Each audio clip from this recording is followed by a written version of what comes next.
Hello বন্ধুরা, কেমন আছো তোমরা সবাই? আশা করি অনেক অনেক ভালোই আছো। আর তোমাদের ভালোবাসায় আমিও অনেক ভালো আছি, কারণ তোমরা আমাকে যে পরিমাণে ভালোবাসা দিয়েছ এবং সাপোর্ট দিয়েছ তা আমি কোনোদিন ভুলতে পারবো না। তাই তোমাদেরকে মজা দেওয়ার জন্য আবারও একটি নতুন গল্প নিয়ে হাজির হলাম। গল্পটি শোনার মতো, আশা করি তোমাদের দাঁড়িয়ে যাবে এবং তোমরা হাতের কাজ করতে সবাই হেডফোন নিয়ে বসে যাও। যদি আমার গল্প শুনে মজা পাও তাহলে অবশ্যই আমার চ্যানেলটি সাবস্ক্রাইব করবে। তো চলো বন্ধুরা, আমরা কথা না বাড়িয়ে আসল গল্পে চলে যাই। আমি যেই বাড়িতে কাজ করতাম সেই বাড়ির মালিক অনেক ভালো ছিল। আমি যা চাইতাম তাই দিতেন, কিন্তু উনি আমাকে একটা ঘরে যেতে বারণ করতেন। ওই ঘরটা ছাড়া বাকি সব ঘর পরিষ্কার করার দায়িত্ব আমার ছিল। একদিন মালিক বাড়িতে ছিল না আর আমি ওই ঘরে গিয়ে ঢুকি। ভেতরের দৃশ্য দেখে আমি অবাক হয়ে গেছিলাম, কারণ ওখানে আমি প্রায় ৮ মাস ধরে এই বাংলোতে কাজ করছি। এর আগে আমি সামনের বাড়িটায় কাজ করতাম। ওরা যখন অন্য শহরে চলে গেল তখন যাবার আগে আমাকে এই কাজটা জোগাড় করে দিয়ে গেল। এই বাংলোর মালিক অনেকভাবে আমার খেয়াল রাখেন। এই বাড়িতে আমি ছাড়া আরও ২ জন কাজের লোক আছে, আর ২ জনেই ছেলে। বাড়ির ভিতরকার সব কাজ আমি করতাম। এত বড় বাড়িতে মালিক একা থাকতেন। বাড়িটা অনেক বড় ছিল। বাড়িতে বেশি লোকজন ছিল না, তাই আমাকেও বেশি কাজ করতে হতো না। তা সত্ত্বেও মালিক আমাকে অনেক ভালো পারিশ্রমিক দিতেন। পারিশ্রমিক ছাড়াও উনি আমাকে অনেক কিছু দিতেন। উনার ঘর আর টাকার সংখ্যা গুণে শেষ করা যেত না। আমি এই কাজটা পেয়ে অনেক খুশি ছিলাম। শুধু মালিক আমাকে একটা বিষয়ে সতর্ক থাকতে বলেছিলেন। উপরের তলায় একটা ঘর ছিল। সেই ঘরে সব সময় তালা দেওয়া থাকত। উনি আমাকে ওই ঘরে যেতে নিষেধ করেছিলেন। আমার প্রায় মনে হতো যে ওই ঘরে কি এমন আছে যার জন্য মালিক ওখানে কাউকে যেতে দেন না। এমনকি মালিক আমাদের উপরের তলায় যেতেও নিষেধ করতেন। কিন্তু একবার আমি উনার থেকে উপরের তলাটা পরিষ্কার করার অনুমতি নিয়েছিলাম। উনিও অনুমতি দিয়েছিলেন, কিন্তু ওই ঘরে যেতে আমাকে নিষেধ করে দিয়েছিলেন। আর আমার এত সাহস ছিল না যে আমি মালিককে জিজ্ঞেস করব ওই ঘরে কি আছে। আর ওই বাড়ির বাকি ২ জন কাজের লোকের সাথে আমার তেমন কথা হতো না যে ওদেরকে জিজ্ঞেস করব। আর সবচেয়ে বড় কথা, মালিক আমাকে অনেক বিশ্বাস করতেন। আর আমি কোনোভাবেই মালিকের বিশ্বাস হারাতে চাই না, কারণ এই বাড়িতে আমি না চাইতেই সবকিছু পাচ্ছিলাম। এখানে কেউ আমার উপর হুকুম করত না, কেউ আমার কাজের ভুল ধরত না। আমি নিজের মতন করে কাজ করতাম, নিজের ইচ্ছে মতন আরামও করতাম। আমার মাঝে মাঝে চোখে পড়ত মালিক উপরের তলা থেকে নিচে নামছেন। মনে হতো উনি ওই ঘরটাতেই যেতেন। কিন্তু আমি কাজের লোক হয়ে মালিককে এই কথাটা কি করে জিজ্ঞেস করি? একদিন মালিককে কাজের জন্য শহরের বাইরে যেতে হয়। যাবার আগে উনি আমাকে বলেছিলেন যে আমি ২ দিনের জন্য বাইরে যাচ্ছি। আমি যখন থাকব না তখন এই বাড়ির দেখাশোনা তোমাকেই করতে হবে। উনি বাড়ির চাবিটাও আমার হাতে তুলে দেন। আমি অনেকদিন ধরে ওই বাড়িতে কাজ করছিলাম, তাই মালিক আমাকে বিশ্বাস করতে শুরু করেছিলেন। বাড়ির সব চাবি আমার হাতে তুলে দিয়ে মালিক বলেন, উপরের তলায় পরিষ্কার করতে যাওয়ার কোনো দরকার নেই। আমি যেন নিচেই থাকি আর বাড়ির দেখাশোনা করি। আমি মালিককে কথা দিলাম যে আমি অনেক ভালো করে তার বাড়ির দেখাশোনা করব। এই ২ দিন আমার সব ছুটি, কোনো কাজ নেই। এমনিতেও এই চাকরিটা আমার কাছে সোনার ডিম পাড়া হাঁসের মতন। শুধু একটা কথা আমাকে ভাবায়, মালিক কেন চায় না আমি উপরের তলায় যাই? ওই ঘরে কি এমন আছে যে মালিক আমাকে উপরের তলায় যেতে বারণ করে গেলেন? আমার অনেক জানতে ইচ্ছে করছিল ওই ঘরটায় এমন কি আছে। বাড়ির সব চাবি এখন আমার কাছে, তার মানে নিশ্চয়ই উপরের ঘরটার চাবিও এর মধ্যে আছে। আমার অনেক ইচ্ছে করছিল একবার ওই ঘরটায় যেতে আর দেখতে ওখানে কি আছে। কিন্তু আমার ভয় হচ্ছিল যে মালিক যদি জানতে পারে তাহলে আমার চাকরি চলে যাবে। আর আমি এই চাকরিটা কোনোমতেই হারাতে চাই না। আমি ভেবে দেখলাম যে এখন এই বাড়িতে আমি ছাড়া আর কেউ নেই। তো কে আমাকে দেখবে? আর যে ২ জন কাজের লোক ছিল তাদের মধ্যে একজন মালিকের ড্রাইভার, যে ওনার সাথে গিয়েছিল। আর আরেকজন ছিল চৌকিদার, যে কখনো বাড়ির ভিতরে ঢুকতই না। তাই এখন আমি উপরের ঘরে গেলে মালিক কোনোভাবেই সেটা জানতে পারবে না। এই ভেবে আমি সিঁড়ির দিকে পা বাড়ালাম। প্রথমে আমার মনটা ধড়ফড় করছিল, আমার ভয়ও হচ্ছে। আমি জানতাম না ওই ঘরের ভিতরে কি আছে। মনে হয় মালিকের কোনো পুরনো স্মৃতি আছে ওখানে। এই ভেবে আমি ভয়ে ভয়ে সিঁড়ি ভেঙে উপরের তলায় গিয়ে পৌঁছালাম। আমি ওই ঘরের বাইরে ৫ মিনিট ধরে দাঁড়িয়ে রইলাম। আমার সাহস হচ্ছিল না চাবি খুলে ভিতরে ঢোকার। এই শীতেও আমি ঘামছিলাম। আমি যেটা করতে যাচ্ছিলাম সেটা এক ধরনের চুরি বলা যেতে পারে। মালিকের বিশ্বাস ভেঙে আমি নিজের আগ্রহ পূরণ করতে যাচ্ছিলাম। আমার বিবেক আমাকে বাধা দেয়, তাই আমি নিচে নেমে এলাম। আর বেশি হলে মালিকের কোনো দামি জিনিস বা পুরনো স্মৃতিই থাকবে, যেটা আমার কোনো কাজে আসবে না। কিন্তু আমার চাকরিটা চলে গেলে গ্রামে আমার বয়স্ক বাবা মায়ের ওষুধের খরচা কে দেব না, এই ভেবে আমি নিজেকে সামলে নিলাম। মালিক যাওয়ার একদিন হতে চলল। উনি বলেছিলেন উনি 2 দিন পর ফিরবেন। পরের দিন সকালে আমি যখন বাড়ি পরিষ্কার করছিলাম তখন আমার মনে হলো যে উপরের তলাটা 2 দিন পরিষ্কার না হলে ওখানে অনেক ময়লা জমে যাবে, আর মালিক ফিরে আসার পর ওটা পরিষ্কার করতে গেলে আমার কাজ অনেক বেড়ে যাবে। এই ভেবে আমি উপরের তলাটা পরিষ্কার করতে চলে গেলাম, কারণ আমি চাই না মালিক ফিরে আসার পর আমার কাজের বোঝা আরও বেড়ে যাক। আর আমি এখন ফ্রি ছিলাম, আর একলা একলা আমার বাড়িতে মন বসছিল না। মালিক থাকলে উনি দিনের অর্ধেকটা সময় বাড়িতেই পার করতেন আর কিছু না কিছু ছোটখাটো কাজ দিয়ে আমাকে ব্যস্ত রাখতেন। উপরে তলাটা পরিষ্কার করতে গিয়ে আমি আবার ওই ঘরটার সামনে গিয়ে পড়লাম। এইবার আমি আর নিজেকে ধরে রাখতে পারলাম না। মালিককে দেওয়া কথা ভুলে আমি চাবির গোছাটা বের করে একটা একটা করে চাবি তালার মধ্যে দিতে থাকলাম আর চেক করতে থাকলাম। কিছুক্ষণ পরে একটা চাবি দিতেই তালাটা খুলে গেল। আমি ভয়ে ভয়ে দরজাটা খুলে ঘরের ভিতরে ঢুকলাম। ঘরের ভিতরে আমি যা দেখলাম তা দেখে আমার পায়ের তলা থেকে মাটি সরে গেল। আমি স্বপ্নেও ভাবিনি যে আমি ভিতরে এরকম কিছু দেখব। ওখানে যা দেখলাম আমার মাথা ঘুরে গেল।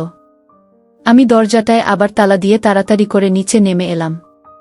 আমার এত সাহস ছিল না যে আমি ঘরের ভিতরে ঢুকব। আমি ছুটে নিচে চলে এলাম। এখন আমার মনটা ধরফর করছিল। আমার মনে হচ্ছিল মনটা বেরিয়ে আসবে। আমার শরীরটা ঘামে ভিজে গেছিল আর আমার অবস্থা অনেক খারাপ হয়ে গেছিল।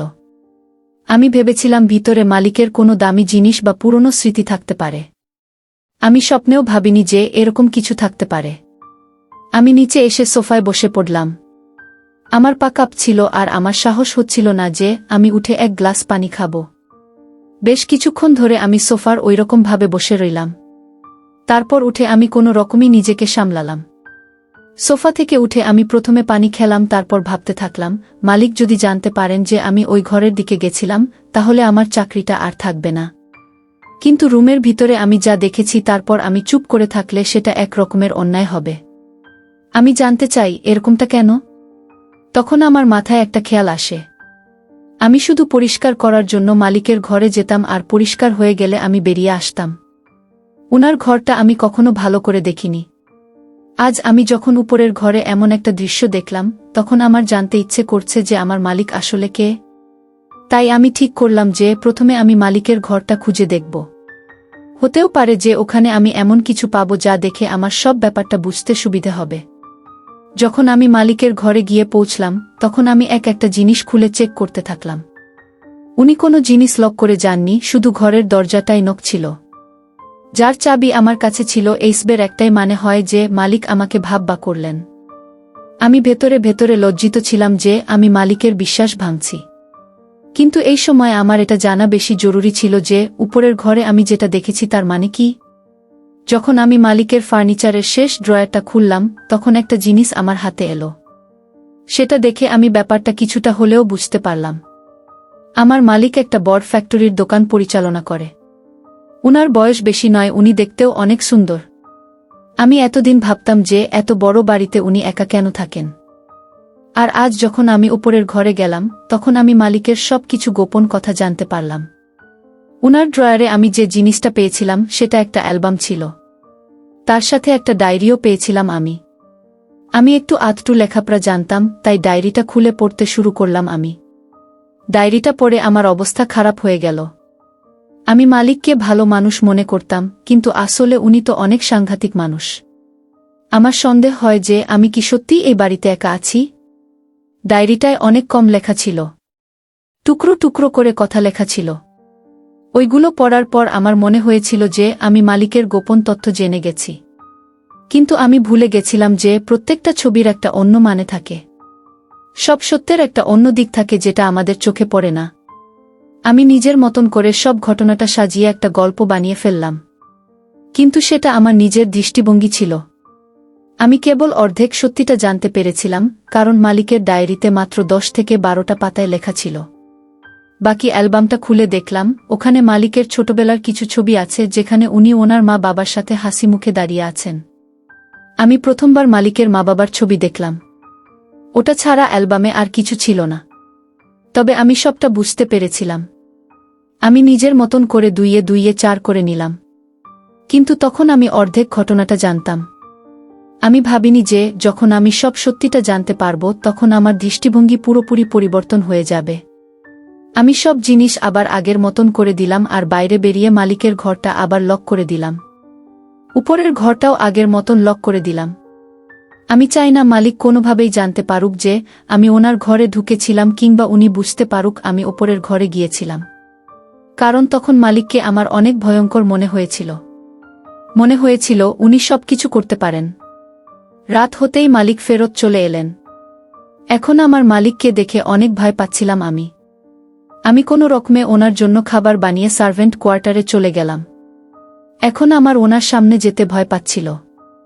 আমার মনে এই ভয়টা ছিল যে মালিক যদি সব কিছু জানতে পেরে যান তাহলে আমার কাজটা আর থাকবে না। কিংবা হতে পারে উনি আমাকে তার থেকেও কোনো ভয়ঙ্কর শাস্তি দেবেন। আমি সার্ভেন্ট কোয়ার্টারে গিয়ে শুয়ে পড়লাম। অনেক ঠান্ডা পড়েছিল। যখন মালিক আমাকে ফোন করে আবার বাড়িতে ডেকে পাঠালো তখন আমার সব প্রাণটা বেরিয়ে যাবার মতো অবস্থা। আমার মনে হচ্ছিল মালিক হয়তো সবটা জেনে গেছেন। আমি বাংলোর ভিতর গিয়ে উপস্থিত হলাম। মালিক আমাকে দেখে বলেন যে অনেক ঠান্ডা পড়েছে। আমি খানিকটা প্রাণ ফিরে পেলাম। আমি তাড়াতাড়ি কফি বানিয়ে মালিকের ঘরে পৌঁছতে গেলাম। মালিক আমাকে দেখে বসতে বলেন। আমি ঠান্ডা মেঝেতেই বসে পড়লাম। আমি ঠান্ডায় কাঁপছিলাম। মালিক বলেন, আমার অনুপস্থিতিতে তুমি আমার ঘরে ঢুকেছিলে। মালিক যেইভাবে সরাসরি আমাকে প্রশ্ন করলেন তাতে আমার অবস্থা খারাপ হয়ে গেল। মালিক জেনে গেছেন যে আমি উনার ঘরে ঢুকে ওনার জিনিসপত্র ঘেটেছি। আমি চুপ করে মাথা নিচু করে রইলাম। উনি বললেন, তোমার কি এমন দরকার পড়েছিল যে তুমি আমার ঘরে ঢুকে আমার জিনিসপত্র ওলট পালট করেছ? আমি কখনো তোমার কোনো অভাব রাখিনি। মালিক আমাকে একের পর এক প্রশ্ন করতে থাকেন, যার আমার কাছে কোনো উত্তর ছিল না। তিনি বললেন, বলো, তোমার কি এমন দরকার পড়েছিল যে তুমি আমার ড্রয়ারের সব জিনিসপত্র ঘেটেছ? তোমার কি মনে হয়েছে যে আমি কিছু জানতে পারবো না? আমি আমার ঘরের সব জিনিস অনেক যত্নে রাখি। আর তুমি সব কিছু এধার ওধার করে দিয়েছ। তুমি ভেবেছিলে আমি বুঝতে পারবো না? আমার অনুপস্থিতিতে তুমি আমার সব ড্রয়ার চেক করেছে। উনার রাগটাও অনেক অদ্ভুত ছিল। উনি শুধু একের পর এক প্রশ্ন করতে থাকেন। আমার মনে হলো যে সত্যিটা আমি আর লুকাতে পারবো না। আমি ওনাকে বলে দিলাম যে উনি না থাকাকালীন আমি উপরের তলাটা পরিষ্কার করতে গেছিলাম। আমার আগ্রহ অনেক বেড়ে গেছিল, তাই আমি উপরের ঘরটা খুলেছিলাম। আমি যেই ভিতরে পা রেখেছিলাম সাথে সাথে আমার মনটা বেরিয়ে গেছিল। ভিতরের দৃশ্যটা দেখে আমি কেঁপে উঠেছিলাম। আর তাই সত্যিটা জানার জন্য আমি আপনার ঘরে এসেছিলাম। আমার মনে হয়েছিল যে আপনার ঘরে আমি এমন কিছু পাবো যেটা দেখে আমি সত্যিটা জানতে পারবো। কারণ আমি উপরের ঘরে যা দেখেছিলাম তারপর চুপ করে থাকা আমার কাছে এক ধরনের অন্যায় মনে হচ্ছিল। আমি যখন আপনার ড্রয়ার চেক করছিলাম ওখানে আমি একটা অ্যালবাম আর একটা ডায়েরি খুঁজে পাই। ওইগুলো দেখে আমার একটা ঝটকা মনে হচ্ছিল। আমি বুঝতে পারছিলাম না যে আপনি এরকম কেন করছেন। কেউ কি এমনটা করতে পারে? আমি তো আপনাকে অনেক বড় মনের মানুষ মনে করতাম, কিন্তু আমি যা দেখেছি তা দেখে এটাই প্রমাণ হয় যে আপনি একজন অত্যাচারী মানুষ। ভয়ে ভয়ে আমি মালিককে সব কথা বলে ফেললাম। বড় জোর আমার চাকরিটা চলে যাবে। কিন্তু এত বড় সত্যিটা আমি মনের ভিতর চেপে রেখে বাঁচতে পারতাম না। আমার কথা শুনে মালিক রেগে যাবার পরিবর্তে একটু হাসেন। আমার দিকে তাকিয়ে বললেন, আমার দেখে ভালো মনে হলো যে তোমার বিবেকবোধ এখনো বেঁচে আছে। কিন্তু আমার পিছনে আমার জিনিসে হাত দিয়ে তুমি আমার বিশ্বাস ভেঙেছ। সত্যিটা জানার অনেক ইচ্ছে না তোমার? তো চলো আমি তোমাকে সব সত্যিটা বলি। তারপর তুমি নিজেই বুঝতে পারবে যে তুমি যা দেখেছ সেটা ঠিক না ভুল। আমি 6 বছর বয়সে আমার মাকে হারিয়েছিলাম। আমার বাবা আর একটা বিয়ে করে এনেছিলেন কারণ আমি অনেক ছোট ছিলাম আর আমার একটা মায়ের দরকার ছিল। আমার নতুন মা অনেক ভালো করে আমার খেয়াল রাখত। যখন আমার বাবা সামনে থাকত তখন দেখে মনে হতো মা আমার জন্য জীবনটা দিতে পারে। আমার নতুন মায়ের সাথে আমি অনেক খুশিতে ছিলাম। কিন্তু আমার বাবা আমার নতুন মায়ের সাথে বেশি দিন থাকতে পারল না। বিয়ের 10 মাস পরেই বাবার অ্যাক্সিডেন্টে বাবা এই পৃথিবীটা ছেড়ে চলে যায়। বাবা উইলে লিখে গিয়েছিলেন যে আমার যখন 18 বছর বয়স হবে তখন ওনার সব সম্পত্তির মালিক আমি হব। তার আগে অবধি বাবা মাকে তার ব্যবসা সামলানোর দায়িত্ব দিয়েছিল। বাবা একটা ঘর আর কিছু টাকা ছাড়া মায়ের জন্য আর কিছুই রেখে যায়নি। বাবা এই পৃথিবীটা ছেড়ে চলে যাওয়ার পর থেকেই মা আমার সাথে অনেক খারাপ ব্যবহার করত। আমাকে সারাদিন ঘরে বন্ধ করে রাখত।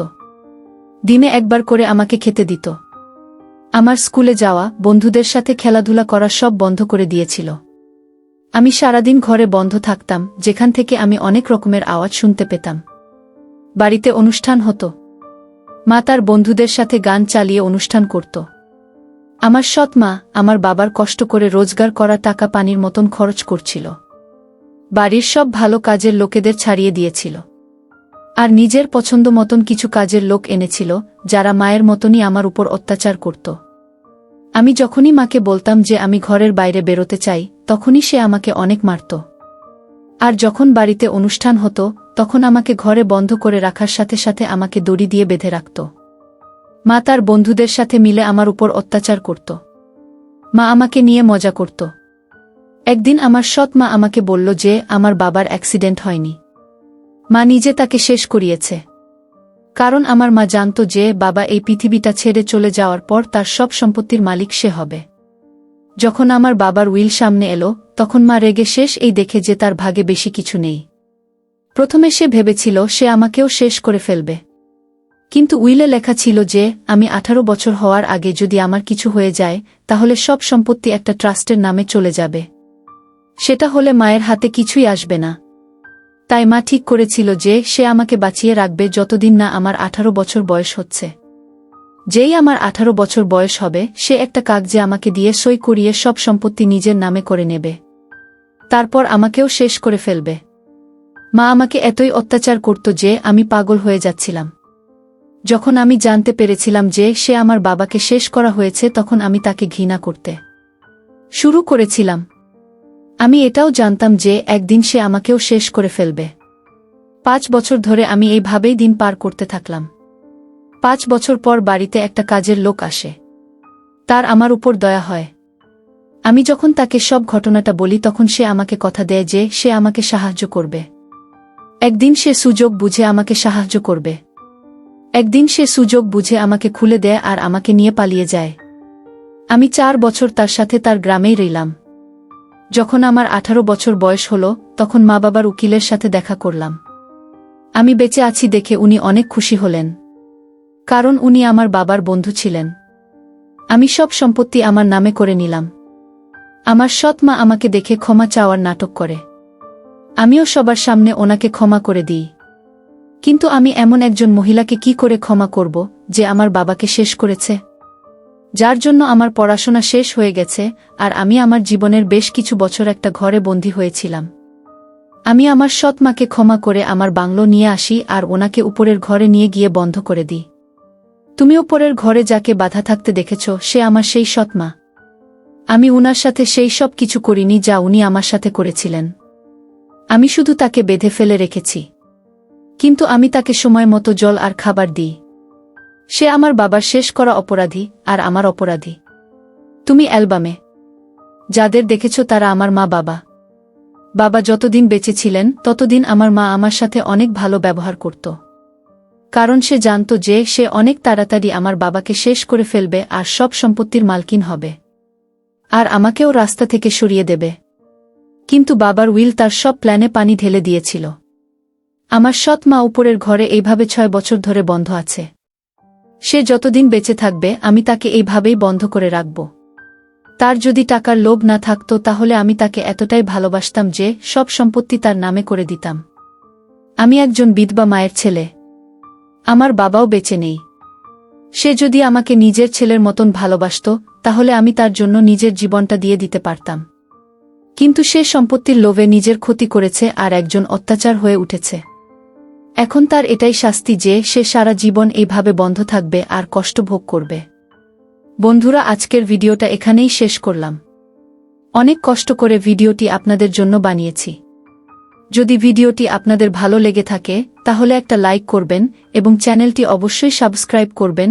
এই আশা ব্যক্ত রেখে আপনাদের কাছ থেকে বিদায় নিচ্ছি আমি। দেখা হবে আগামীকালের নতুন কোনো ভিডিওতে। সে পর্যন্ত সবাই ভালো থাকুন, সুস্থ থাকুন। ধন্যবাদ।